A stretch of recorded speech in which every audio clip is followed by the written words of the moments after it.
Hey, just before we start the show, I just want to let you know we've got a new feature here that allows you to leave us a recorded message. I know sometimes there are things we're going to say on the show that you take issue with, that you agree with, we've missed the point, whatever it might be. So it's simple. Just go to the show notes and you'll find a link there that allows you just hit the record button, have your say, and it'll land in our inbox. And we'll probably include it in upcoming shows. So thanks for doing that. Now here's the show. An original from Story Studio Network.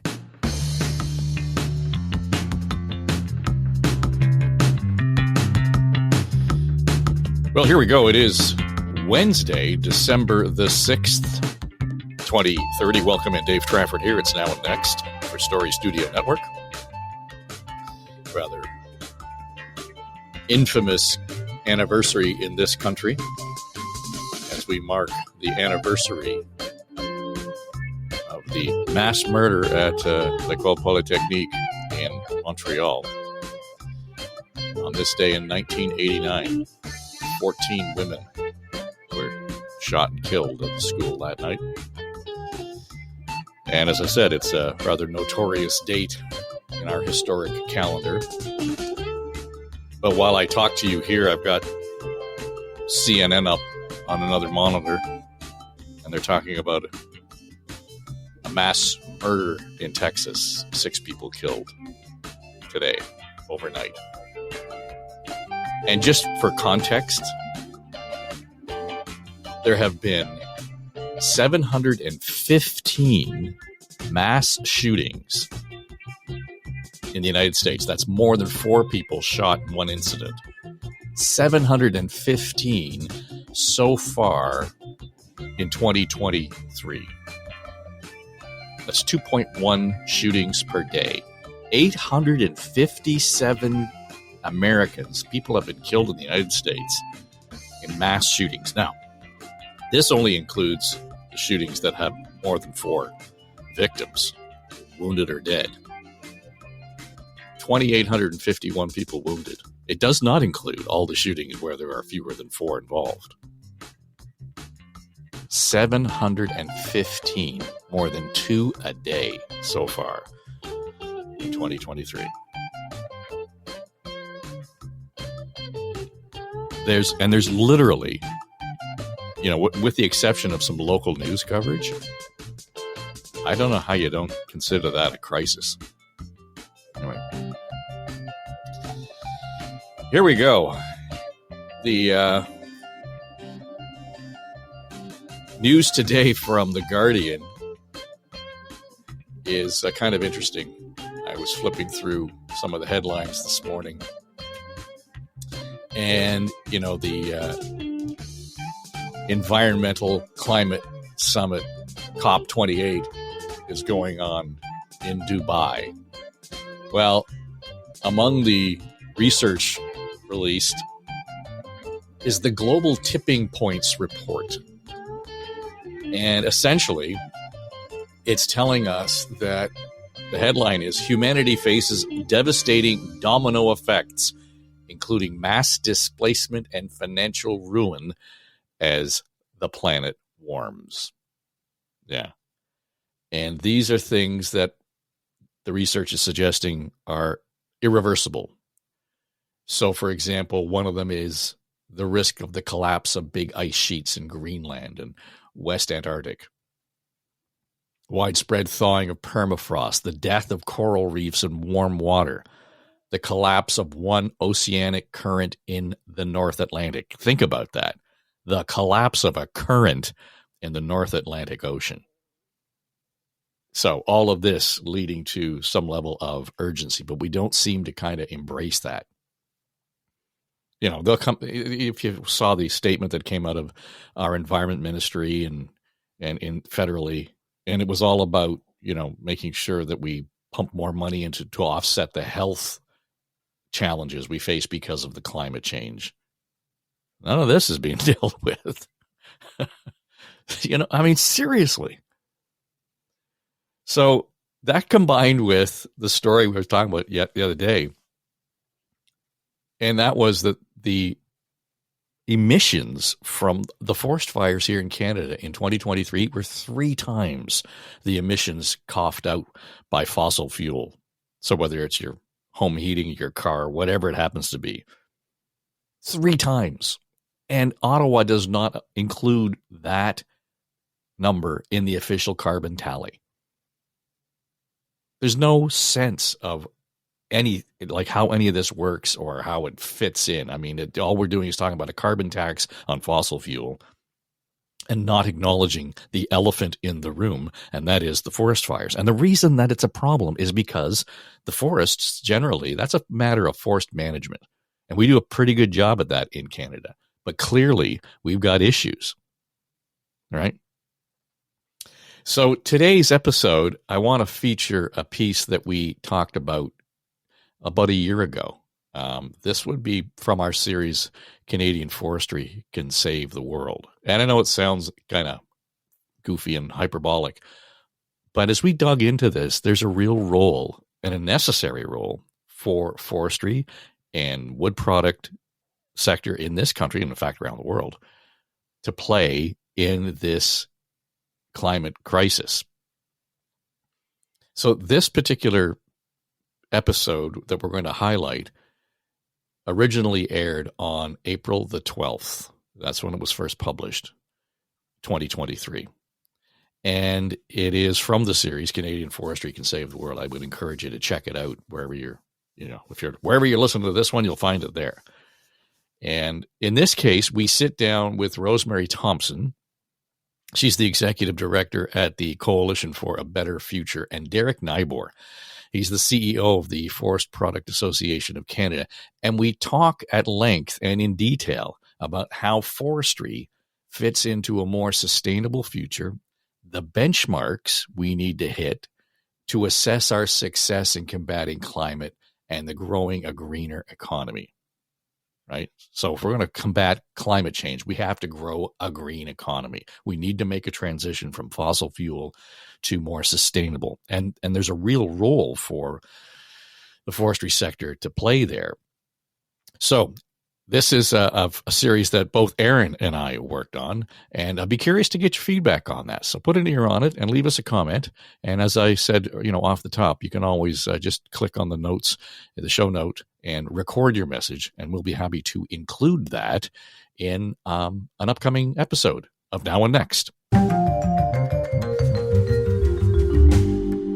Chances are pretty good that you live either in or near to a major urban center. Demographics and populations have been shifting from the rural settings to the cities for some time now, and it seems like that trend is not going to change anytime soon. Yeah, the planners in Toronto, for example, projecting 100,000 new residents will move to the city every year for the foreseeable future. And in fact, it's like that number is going to increase over time. And that's the population of a mid-sized city moving into Toronto every year. An analysis of those numbers done at the Toronto Metropolitan University shows Toronto is the top destination for net international immigration in both Canada and the United States. Oh, yeah. That's crazy. Well, and going away. Toronto is that prime destination. So the growth is great, but it can create its own set of challenges when it comes to the services, the infrastructure, all needed to support all these new Torontonians, in fact, new Canadians when you're talking about Toronto. So with all that in mind, let's push the limits of our discussion and ask the question, what role does the forestry sector play in creating and promoting a better future for Canadians who are the majority living in cities, towns, and suburbs, as well as those who live in, of course, the remote and more rural communities across the country?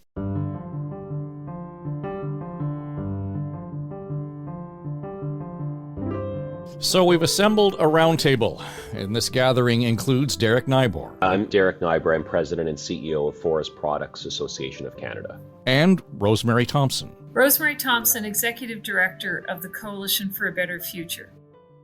The Coalition for a Better Future has produced a scorecard tracking Canada's progress on key economic, social, and environmental indicators over the next decade.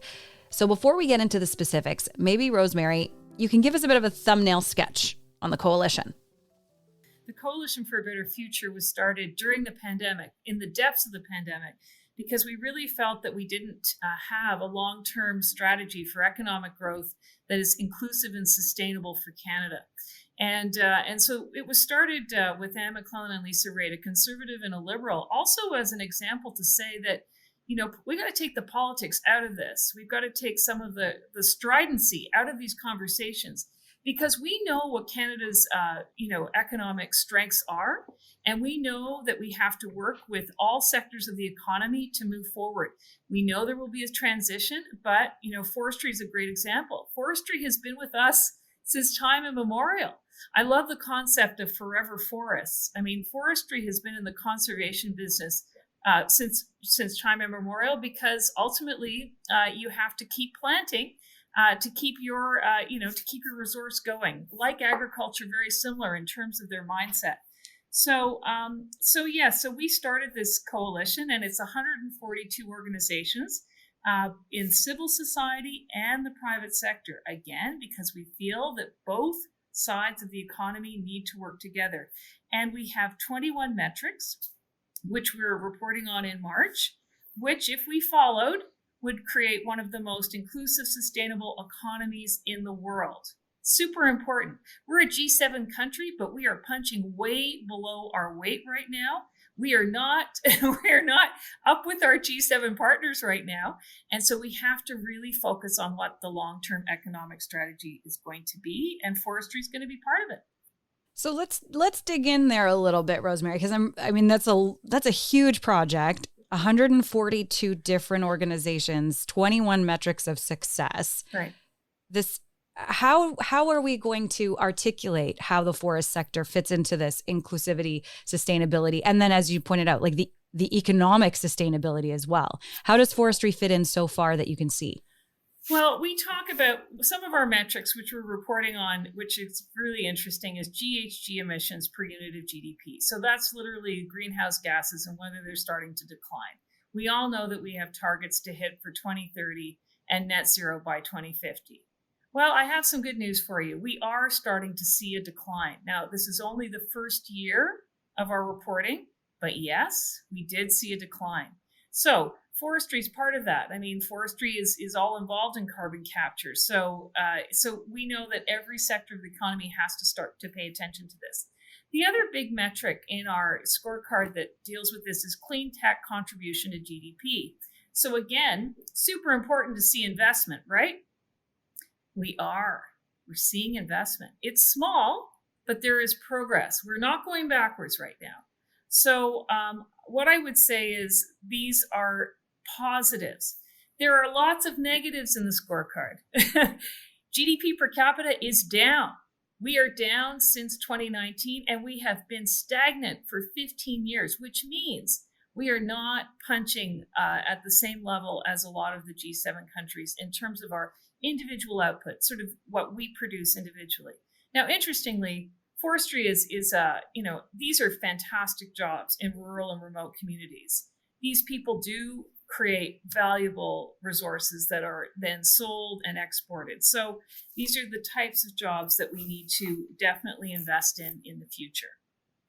So Derek, as you're listening to Rosemary say that, what is the feeling you have? Is this a frustrated feeling that we're not making enough progress? Like where do you stand now that you've heard that? No, I'm a bit more optimistic, to be honest. Like, there's no doubt there's challenges. I think I think one of the things we'd like to see in partnership with the federal government, and one of the reasons we're part of this coalition is to put a finer point on the importance of this, is work with our sector deeply and deliberately to drive those further GHG reductions and create and grow jobs and economic opportunity in a lot of these communities that don't have a lot of other options. You go to communities like Kapuskasing, Ontario, or Whitecourt, Alberta, or Saguenay-Lac-Saint-Jean, Quebec. These are communities that are heavily reliant on a robust sector. And I think, what we've seen in other leading countries, and Sweden and Finland, I spent a lot of time looking at Sweden and Finland. Very, very progressive economies. citizens who are very committed to climate action and want to provide for their people. But what we've seen in Finland and Sweden has been in not only in forestry, but in the energy sector and other major sectors, a deep commitment in partnership with government and with labor to really develop sector plans that are going to drive reductions of carbon and GHG emissions, but also create growth. And I think here in Canada, we've got a lot of the right tools, but they're kind of scattered all over the place. And we need to connect the dots better, because our opportunity to fight climate change and reduce emissions is not just in forestry. You go to Sault Ste. Marie, Ontario, and the steel mill there wants to use wood waste to decarbonize its production. There are cement kilns across the country that where their GHG reduction strategies are contingent on using wood waste. So it's not only our sector's ability to affect change and drive innovation and the clean tech Rosemary talked about, but we also have an opportunity to work to help decarbonize other sectors. But the only way we're going to be able to do that is with a clear and consistent game plan that's sector specific. And I think the coalition scorecard is really going to bring profile to this. There are three things that I kind of want to pull together here, because based on previous conversations we had, and Derek, you mentioned sort of the Nordic countries in Europe and how they are approaching this. There's a different forest ownership management model there. They have smaller forest area, obviously, than we do here in Canada. But, on a percentage basis, they harvest more forest than we do here in Canada. So and that has come up from time to time in terms of, we should be doing more of that. But I think one of the things that it leads itself to, I talked to Peter Holmgren a while back in Sweden, and he was on the last episode. And, I think of myself as a guy who pays attention. And I realize that they have what they call district heating. And they're using those biofuels that you talk about to do exactly that. And he said, we do not use any kind of coal or any other, power source to heat the water and to heat our buildings. And I thought, wow, that sounds so innovative and exciting. I said, when did you finally make that decision? He said, well, it started in the 1970s. So the whole idea of making these changes has been slow. There's an urgency about everything you and Rosemary are talking about. How do we put these things on a path that is, we're not going to be tripping over our feet, but we're going to accelerate to a point where we meet that urgency? Yeah, and listen, on the district heating piece, huge parts of downtown Stockholm are heated and powered in that way. But we've got a few Canadian examples. There's a part of downtown Prince George, BC, that has a district heating system. We've got a really cool just across the Ottawa River here, the Zibi development, which is using heat and some of the waste and heat power from the Kruger mill over in Gatineau. Lisa Raitt will be happy to hear this, but there's also a pilot in Cape Breton looking at how to better leverage, because we lost the pulp mill closed in Pictou County, so that creates a massive gap in terms of the wood chips piling up at our lumber facilities, and how can we derive value from that? And district heating provides an opportunity. You're not only using that would otherwise be just wood waste piling up, but you're also displacing a potentially higher, more intensive fossil fuel to heat those communities. So I think we've got opportunity to do more, but those regional examples in places like Prince George, at Zibi and Gatineau and in Cape Breton, I think are going to be really important.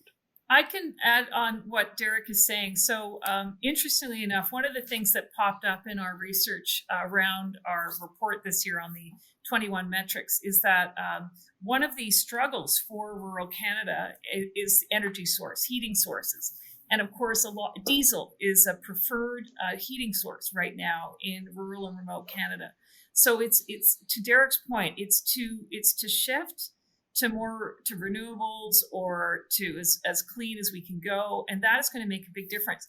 We actually were in New Brunswick in January, which we know is a large is a province that relies on forestry, and they have done a big switch off of coal, and so what they're seeing is their GHG numbers per capita have come down, fantastic, but their growth continues to go up.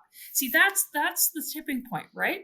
That as you shift, off of coal or dirty types of energy sources? How can you keep the economy growing? That's something that we want to consider, because we know that if the economy isn't growing, we're not going to have the hospitals that we want. We're not going to have the education programs that we want.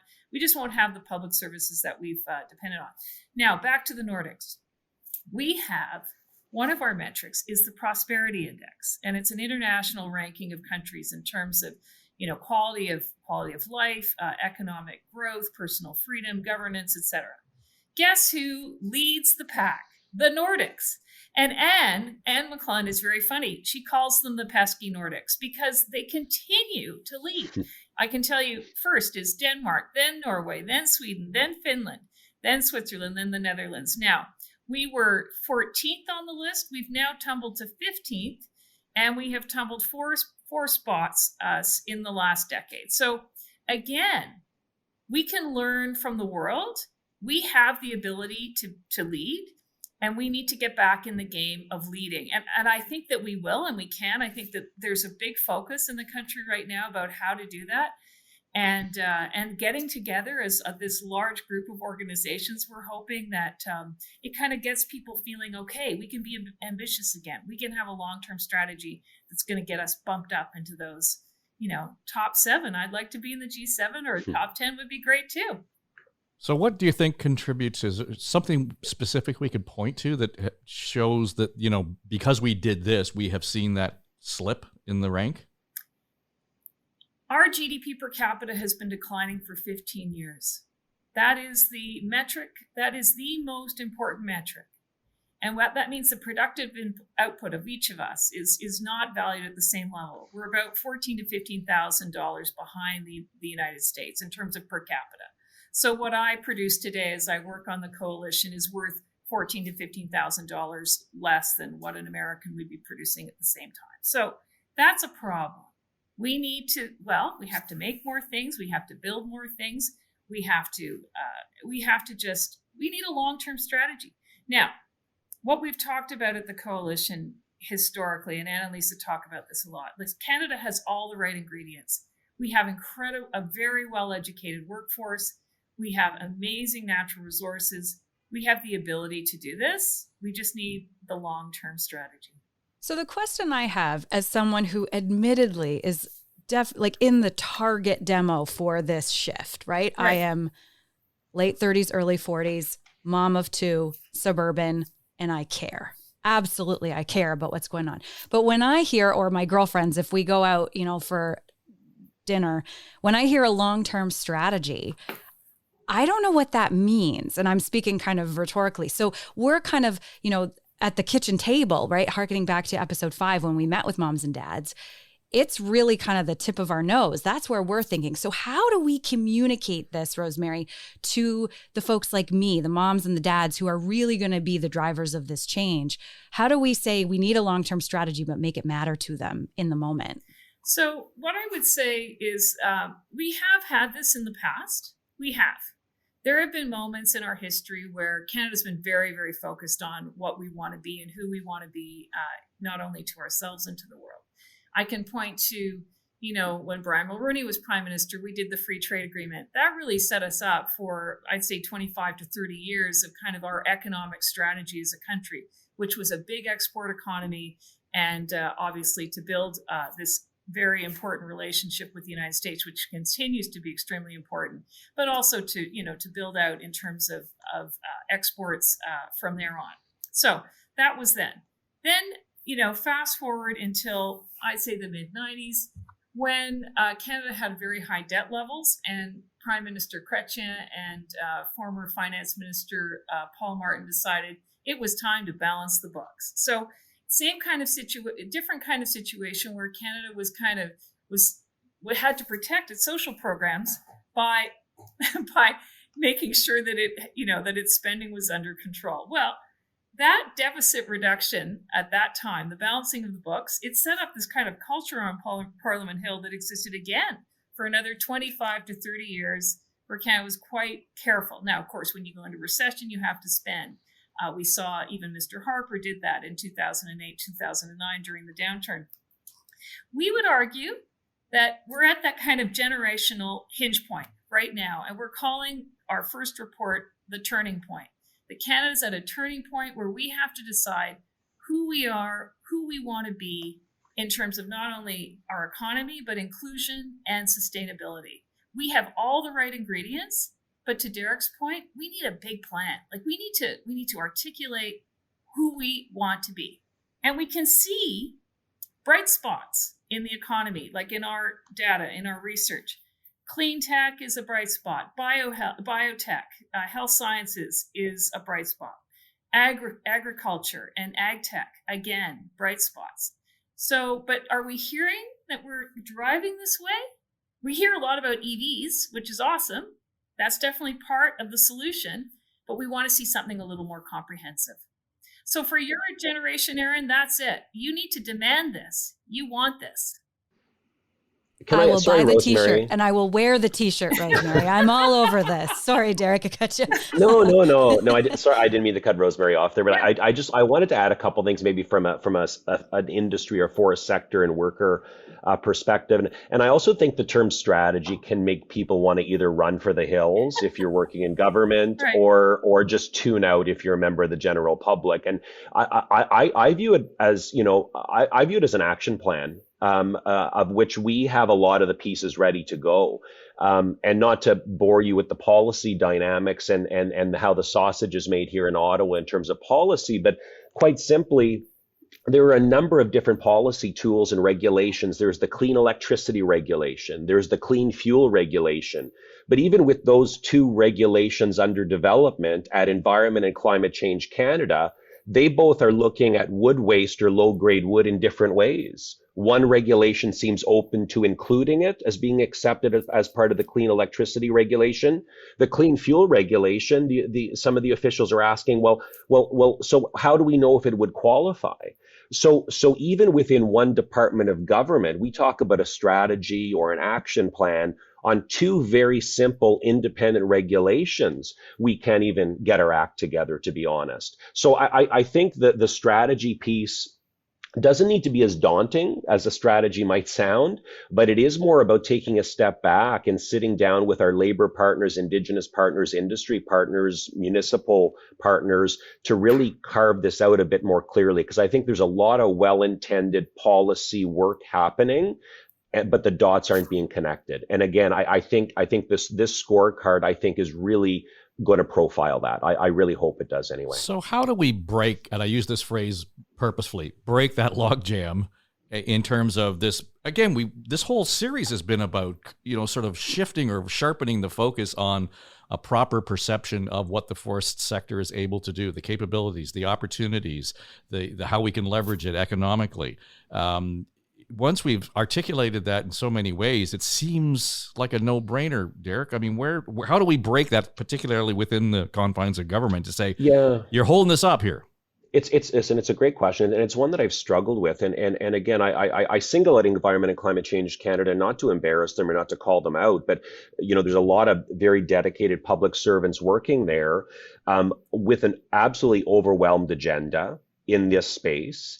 The demands on that department in the federal government have never been so great during a global pandemic when many people still are working from homes. I think we just have some natural challenges here. We are also just seeing people, I see it on a day-to-day basis in government, especially as we see the changing of the workforce and a lot of, the boomers retiring, and a lot of the people that we worked with, I would say, that really deeply knew our industry are not there anymore. We're dealing with a whole new cohort of public servants who don't come from communities like Pembroke, Ontario, where our home junior hockey team is called the Lumber Kings, right? Like I grew up in that kind of an environment, but we're working increasingly with officials here in Ottawa who don't really understand our business. And as you've seen during this series, the complexity and the many parts of this value chain are quite significant when it comes to climate action. It's I tease my friends in other heavy industries, you just need to worry about your production facilities and product innovation. We're worrying about the forest, the fires, the pests, trying to get more off of trucks onto rail to decarbonize the supply chain, to green and lower emissions at our mill facilities, and to build more with wood and displace products in the community. So we've got this massive value chain. And I think that's why, even more so for our sector, that sector specific action plan is required, because of the many levers and the many opportunities that we have. I think we're really unique. And I also think that that's why it's really important in a country that has 9,000 trees for every Canadian. Let's think about that for a second. That we're doing our best with this resource and this know-how that we have in Canada. If we're talking about that, and I love that, we can kind of focus on all those benefits, but I think, Rosemary, to the point around your checkpoints, your scorecard, I think generally speaking, what we need to understand publicly, and that we understand there's urgency, we understand that there's a possibility for opportunity, but is there low-hanging fruit here that will allow the folks that, these new people to the industry in policy and in government to be able to say, okay, this is something we can do right now? Of course. Yeah. Good point. I mean, I think anyone, it's so interesting. I'm just going to move to mining for a second. So the mining industry is a member of the Coalition for a Better Future. And of course, we're hearing a lot about critical minerals, which is wonderful. And of course, we want critical minerals so we can build the batteries for the cars that we're going to need. However, to build a mine in this country takes 15 to 20 years because of the regulatory process. To Derek's point, it's very important. And governments, politicians are saying we need to get these things done in a much more efficient manner. But they need to take that kind of approach, I think, across government. Of course, we need regulation. Of course, we need environmental standards. We also know that this country has some of the highest environmental standards in the world. So it's not like we're coming at this from behind. This is one of our strengths. But it's important to have those standards, but also to be able to approve in a timely fashion so that investors can come to this country and they can say, okay, this is a good bet. We're going to invest in Canada and we're going to make things happen, which of course leads to economic growth, higher GDP per capita. This is a race. If we think the rest of the world is going to wait for us, we have another thing coming. The United States and Biden have brought in the IRA, right? Extraordinary amount of money being spent on clean tech transition. If Canada doesn't wake up, we are going to be left behind. And that's why we put the coalition together. I think what the work that Rosemary and Anne McClellan and Lisa Raitt have shown, and I'm seeing it in Ottawa, there is a lot of energy in the labor community, in the academic community, in us working with other industries. Listen, we compete in the building material space with cement and concrete and steel all the time, yet we are working together to advance the possible for our industries and our shared economy and our workers and their families. Like I said, a place like Sault Ste. Marie, Ontario, that's a steel town and that's a lumber town. Like we gotta be working together across industries, even those that are competing in the marketplace. And I think the coalition has done a great job bringing a lot of these people together. And anyway, I think this scorecard is going to be an excellent benchmark for us. And it's a big reason why Forestry supported this work. And we're looking forward to seeing what's next and how we can affect positive change here in Canada. Just before we go, and I want to come back to something that, you were talking about, Rosemary, in terms of that incentive. I mean, we need to allow industry, we need to allow entrepreneurs, we need to allow the private sector to sort of assert itself in this place a little bit more easily, not without guardrails, not without standards.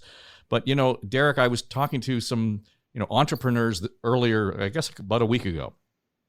And one of the things they said was, and it was fascinating to me, that they're doing great work. They're doing tech work. They're doing green economy work right now. And they're doing their bit to change and save the world. But the grant period, it took them 18 months to get a grant approved. And by the time that gets approved, they don't need the money because they're moving at such a pace. They've shifted, they've pivoted, they've moved into something else. Not that it's a negative, but it's just that slow, plodding process. And any other thing, 18 months might not sound bad. You can have 2 kids in that time. But in this case, we can't we can't start up a business effectively. So again, where's that pain point? I mean, we got to solve that too, right? Yeah, and that's come up in program review. I know at the ICETR, which is really the industry department of the federal government, and the Strategic Innovation Fund, which is one of the signature programs of the Trudeau government to incentivize clean tech and decarbonization. That program continues. I think it's a great program. I think we've got a couple of forestry companies that have benefited from that program, but again, the timing is a problem. We had one company that was expecting an answer in March of 2022. And after basically harassing the various offices pushing because there were other options in other parts of the world, actually didn't get any real answer until December. Now that company was able to be patient and work through it, but that's not the case in all cases. And Rosemary mentioned the U.S. IRA, the Inflation Reduction Act. That's over $430 billion of subsidies and tax credits to advance clean tech and decarbonize. So if we don't get our act together here in Canada, I think, as I said, I think we got a lot of right tools, but there's a very, very big risk of private sector capital going south of the border based on the new incentives by the Biden administration. So I know Derek's answer to this question already. So I'm going to ask you this, Rosemary, because this is your first appearance on our podcast. The question we've asked everybody is, flat out, can Canadian forestry save the world? Yeah, I think it can. I mean, I think it always has. I think you've had some Indigenous speakers on this podcast. And when we speak about that, I go to indigeneity, and I am not Indigenous, but I listen to the knowledge keepers and the elders who talk about 7 generations, that when we think of a resource, we have to think of it in terms of hundreds or thousands of years as opposed to each quarterly statement. And I think the forestry industry has embraced that type of thinking, and obviously it has. We have had a vibrant forestry industry for a long, long time. We know that it's going to be part of the solution in terms of going forward on GHG per emissions per unit of GDP, in terms of having a cleaner economy. So yes, I do think that the Canadian forestry industry can help save the world. Derek, Rosemary, thanks for joining us. This has been fun. Thank you. Thank you. Thanks very much.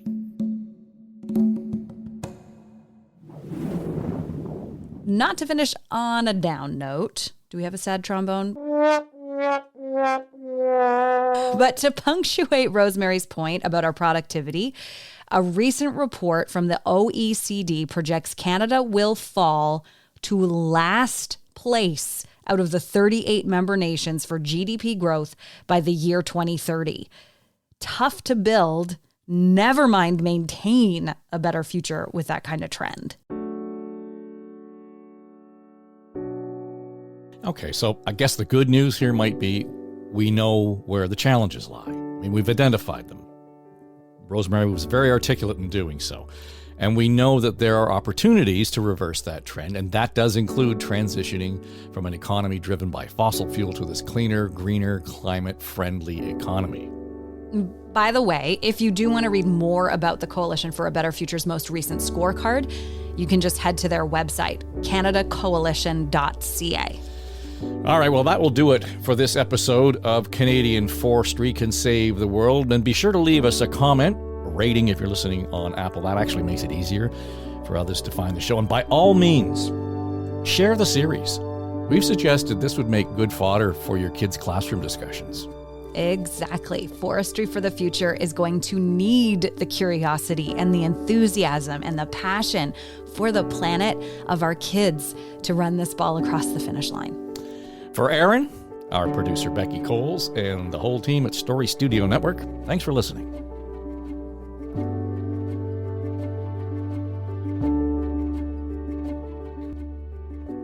And that is Rosemary Thompson, Executive Director for the Coalition for a Better Future. Derek Nybor is the CEO at Forest Product Association of Canada. And for more information on that and more on that particular series, go to forestryforthefuture.ca. All right, so that will do it for us here today on Now and Next. And I'll be back at it again tomorrow. Tomorrow we're going to highlight the need to get the Canada Disability Benefit into the federal budget this year. All right, talk to you tomorrow on Now and Next. This is SSN.